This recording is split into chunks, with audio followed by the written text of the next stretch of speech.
about your client base, and so top 5 clients contribution to the revenue is beyond 65%, and top 10 is beyond 90%.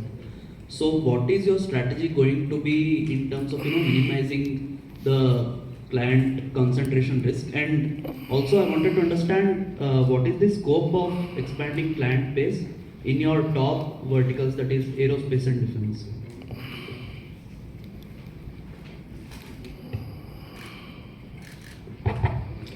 Yeah, so I think if you look at our business, as I said earlier, so it is all safety critical and high entry barriers, high complex products what we do for customers. And the customers with whom we work right now, if you look at Honeywell and Thales, particularly in the aerospace and defense, they're all long-term projects which will be running for 15 plus years if we start any new project with them. Okay, so that's what we'll have a lot of sustainability with them working for you over the long years. And there is a lot which we can do with them, and we are not really worrying about having a 5% of the revenue coming from a 60 or a 10% coming from a 91%, because there is a lot more what we can do around them. But having said that, we are not going to stop adding the new customers, but not that like any of other engineering IT sectors where we will be adding around 40-50 customers per year. Probably that is not the case. It will be single digit, but we will be picking up with whom we will be working and where we will be adding value to our customers. Also, one more thing on margin. You said you expect the margins to sustain around the current levels. Is Yes. that right? Yeah. Okay. Yeah. We'll be sustaining the margin to current level. The comment was on FY24, right? The margin will sustain in this year at the current level. There is scope for expansion in the future. There are several tailwinds that we see to as the business mix changes and we get benefits of scale. Thank you.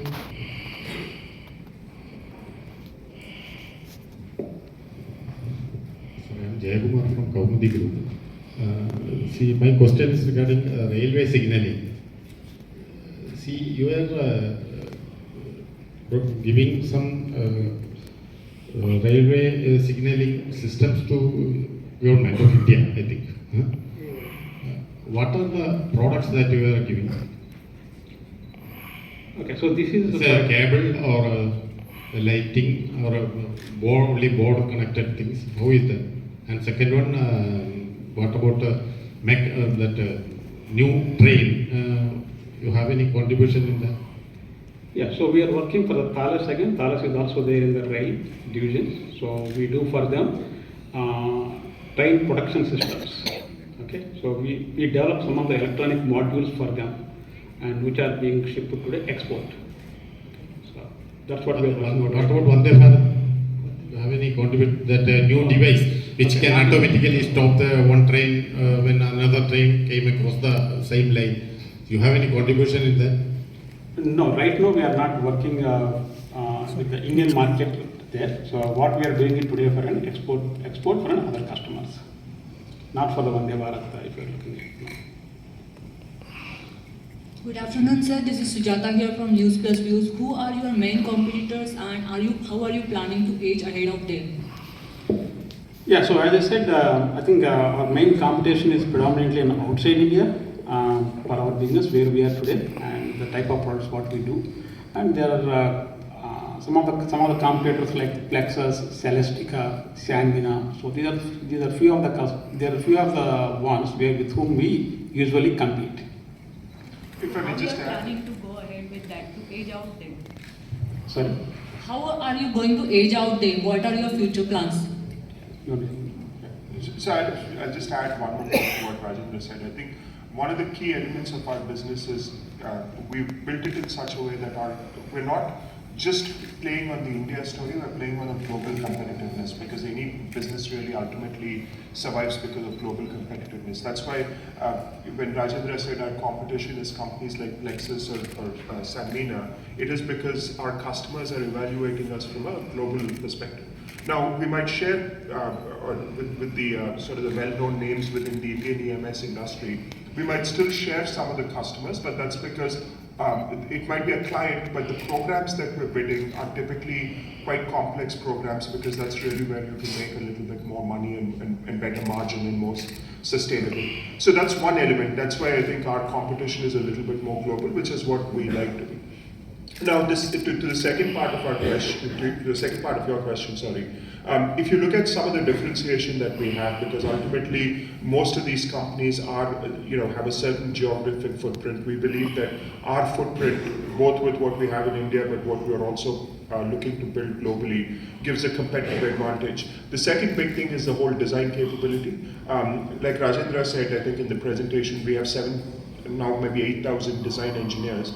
So the differentiation, the value capture happens in the design phase, not just in the manufacturing phase. And the value capture is disproportionately higher in the design phase than the manufacturing phase. So that's the second element. The whole design capability that the Cyient group brings in is a huge differentiator because we're able to bring competitiveness through design rather than just sort of, work more efficiently, squeeze the suppliers that is there. But the real competitiveness comes through design. So I would say these are the two things. One is continue to build a global operation that's competitive, but more importantly, leverage design more effectively, which we've done. So your accent is more on the quality rather than quantity? It's absolutely on quality, and to put it very simply, if we have to order thousands of class A parts, we won't do it because that means you're getting into a quantity game. And quantity game, now there is a way to play the quantity game, and there are people like Dixon who've done exceptionally well in that.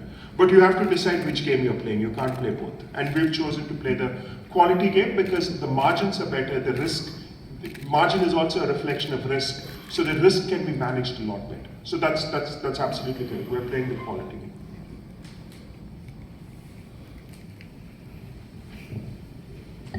From sptulsian.com. Your margins have been about less than 4% given the design capabilities and the niche segment you're catering to.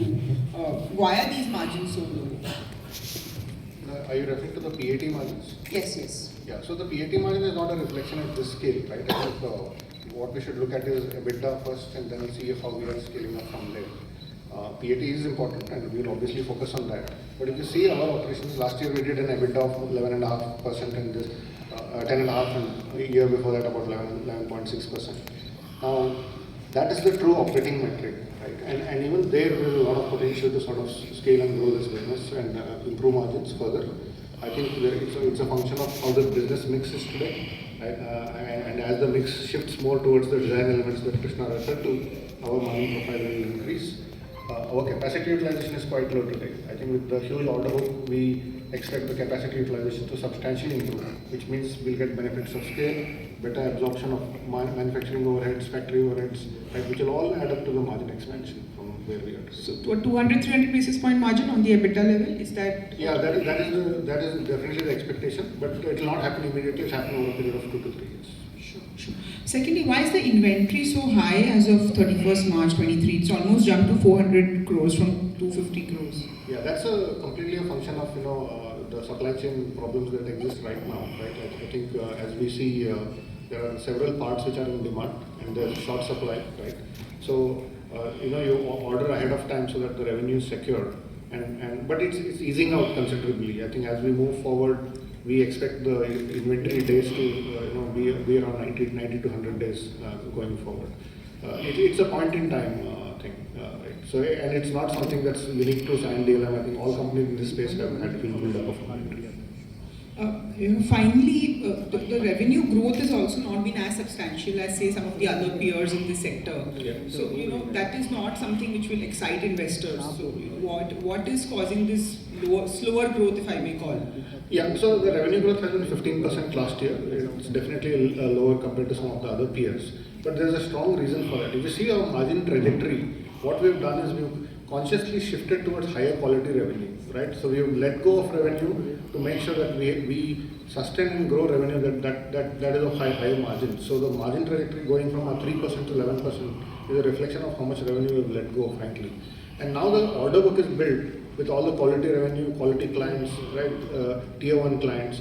That is reflecting of the current margin. So there's no dilution of margin in the order book. So going forward, you will see this margin sustaining and growing from here. So is it fair to assume that the order book has peaked out then, if you're saying, or is there scope for further No, gain? it's not peaked out. It's definitely there is scope for growth. This is just, in fact, this order book, the way we show it is just the firm purchase orders we have on hand. In fact, what we see as order book, the 2,400, 2,500 crores, is actually executable in the next 24 to 30 months. We see a tremendous amount of pipeline as well. The total TCV or the total contract value that we get from customer is much higher than this. Obviously, we don't show that because that's not a firm commitment from customer. It's an indicative value, right? Yeah. So no, it's not peaked out at all. In fact, there will be substantial growth in the order book as well. Thank you. So my name is Arun Gupta. I came late, sorry. How do you exactly value your pricing in terms of work that you do? You are on a very unconventional field. How exactly do you do it?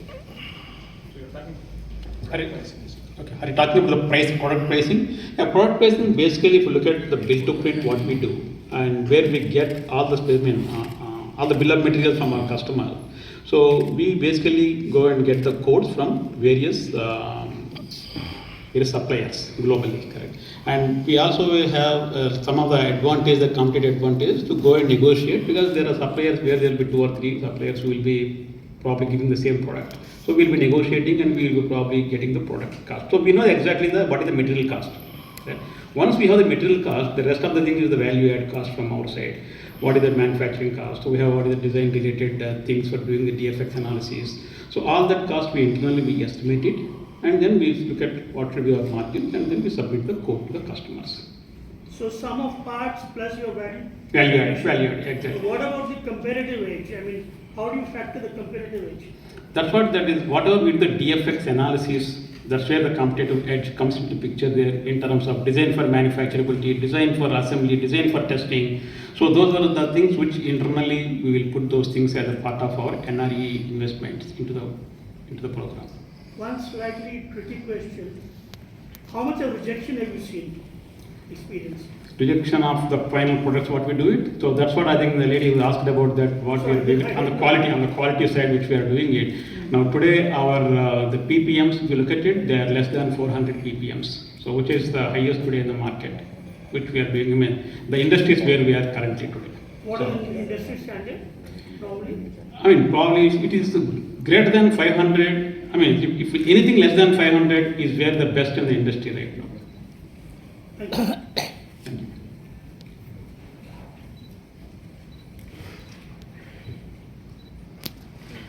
Is asking this question. There was a pre-issue placement and the issue size has changed. Request the management to explain the change in the issue size and also what the proceeds will be used for. I'll take that. So the issue size changed marginally. Okay. Marginally from 740 to 700 crores. This is based on the feedback that we've received, as well as doing our own assessment of where the capital will be used for, right? We have 4 objects of the issue. One is to make sure that we fund the working capital that we see for this growth. I think the growth trajectory we have is quite high. That will call for additional working capital. And then we also have some external debt, given the high interest rates, and also freeing up the working capital lines. We want to pay off the external debt. We have earmarked some small amount for capex. That's roughly 40 plus crores over 3 years. And then the rest of the proceeds are set aside for M&A blind pool as well as the general corporate proceeds. So when we did the assessment again, at the time of the DRHP filing, we had an issue size of 740 in mind. We've marginally dropped it to about 700 crores, and with the pre-IPO of 108, the remaining issue size now is 592 crores. The pre-IPO placement has also been done at the top end of the price band, which is 265 rupees per share. Second question from business line, are you outsourcing any of the manufacturing to third parties, and going forward, will it be your own manufacturing or will you outsource? No, so any of the electronics manufacturing services what we are providing today, whether it is PCBAs or it is cable harness, so we do internally everything. We don't outsource any of those things. Point in time will always look high. So the second half of FY23, especially Q4, was a very good quarter for us, and a lot of revenue was generated in the February-March time frame. So obviously those are not due and payable by the time we go, by 31st March. Our average credit period is about 60 days with the customer, and we collect that. And our DSO is in fact less than 70 days. It's one of the best in the industry. So it's a point in time. It's not a reflective of health of the business. Weighted average utilization is less than 40%. It's also because we built a new factory in Hyderabad about 3 years ago. So that factory is getting filled up. In fact, we can grow up to 3x of our current size without actually investing anything. So the capacity, the capex that is earmarked is not really for capacity expansion. It's more for adding new capabilities to get to that revenue trajectory that we see for ourselves. But the current capacity is good enough to go 3x without really adding anything. Limited to make the closing remarks. By thanking the Cyient DLM management for an insightful presentation. Just to go through the details again, we are opening the issue on 26th, where anchor will happen. The issue for normal public opens on 27th. The issue will close on 30th. The price band for the issue is 250 to 265 rupees. The important thing to note here is we are raising 592 crores. And the entire issue is for primary. There is no secondary sale by Cyient. That should talk about the confidence that they have in the business. All of us have known Cyient for a while. They have been, in the last 2.5 decades, they have created more than 294 times return for their investors. They have a current investor base of more than 1,20,000 investors. Keeping this record in mind, we'd request you to take this opportunity and advise them on the IPO. Thank you everyone for taking the time to attend. We'd request you to continue